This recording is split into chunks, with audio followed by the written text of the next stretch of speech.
qui m'a marqué le plus dans cette étape de Mbolo Birane, c'est d'abord l'engagement citoyen autour de ce que nous faisons, parce que nous avons constaté qu'au niveau de chaque village, ce sont des jeunes hommes et femmes, ce sont des vieilles personnes qui viennent pour demander des arbres fruitiers.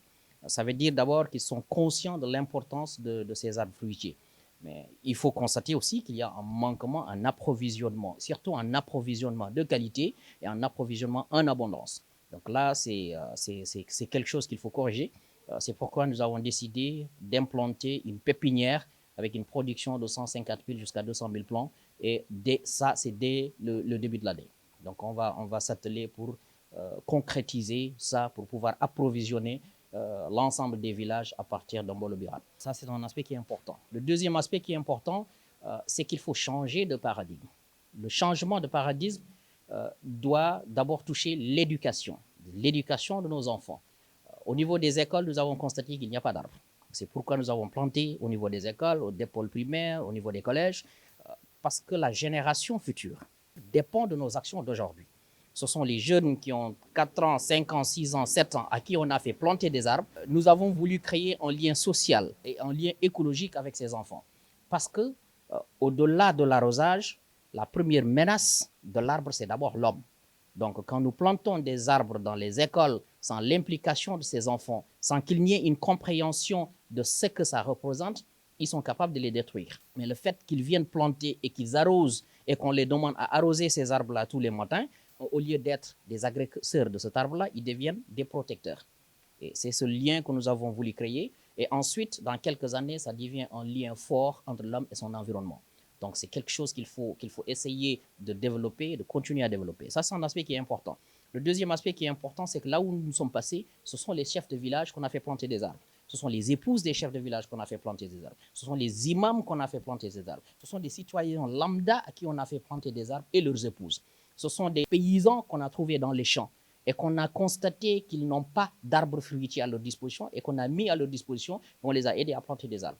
C'est justement un message que nous sommes en train de lancer. Vous pouvez avoir votre culture saisonnière de mil, de maïs et de niébé, mais au même moment, vous pouvez planter des citronniers, des goyaviers et des manguiers dans votre champ et vous continuez à rentabiliser votre champ. D'ailleurs, c'est plus rentable de le faire que d'aller faire des grillages dans une rousse. Et généralement, il n'y a personne qui vient arroser, si ce n'est que nous, et ça coûte énormément cher. Mais quand nous plantons des arbres fruitiers dans le champ de quelqu'un, eh bien, cette personne s'occupe de ces arbres-là. Donc, nous contribuons à la résilience alimentaire, nous contribuons au développement de la couverture végétale et nous contribuons aussi à beaucoup de choses, à la capture du carbone, etc. Et aussi à la création de l'emploi. Parce que ces gens-là vont se sédentariser et ils vont continuer à développer leur champ, donc ça devient tout un business. L'autre aspect qui est important, c'est que nous avons constaté qu'au niveau des villages, il y a énormément de personnes qui coupent les arbres pour en faire des clôtures. Donc, c'est du bois mort qu'ils utilisent pour faire des clôtures. Eh bien, pourquoi ne pas planter des arbres comme clôture? Vous avez une clôture, vous atteignez les changements climatiques, vous créez des conditions idéales parce que vous changez les effets du changement climatique au niveau de la parcelle, donc vous arrivez à avoir de l'ombre, et en même temps, vous avez une couverture. Donc, réglez le problème pour l'avenir, parce que ces troncs d'arbres vont peut-être, avec les termites, n'ont qu'une durée de vie que de 5, 7 ans, maximum 10 ans. Mais avec les arbres, vous pouvez en aller jusqu'à 50 ans, 60 ans, 70 ans. L'autre aspect aussi, c'est au niveau des champs, nous continuons à couper, par exemple, le soump, on continue à couper les jujubiers, on continue à couper beaucoup d'autres arbres épineux pour en faire des clôtures. Mais pourquoi ne pas planter de l'acacia mellifera pour en faire des clôtures? Pourquoi ne pas planter ces arbres sompes pour en faire une clôture? Donc, c'est une clôture qui est beaucoup plus durable, qui est végétale et qui contribue aussi à la protection du champ.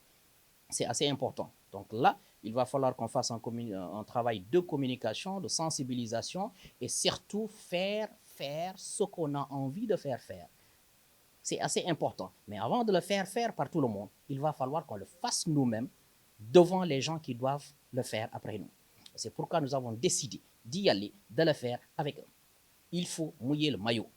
Il faut montrer par l'exemple. Il faut y aller, voir les gens, leur expliquer et faire les choses devant eux pour qu'ils puissent copier le système. C'est assez important. Il va falloir qu'on y aille dans les villages, rencontrer les gens, dans les villes, dans les maisons, dans les concessions, faire du porte-à-porte, parler à tout le monde, mais aussi planter avec tout le monde. C'est assez important. Tant que tout le monde ne se met pas à l'action, il y aura toujours quelque chose qui va manquer. Nous sommes 17 millions de Sénégalais. Si chacun plantait un arbre par mois, nous aurions des résultats. Un arbre fruitier par mois, nous aurions des résultats. Un arbre ombragé par mois, nous aurions des résultats. Nous sommes capables de faire de ce pays un pays vert. Mais il va falloir commencer par mettre tout le monde à l'action.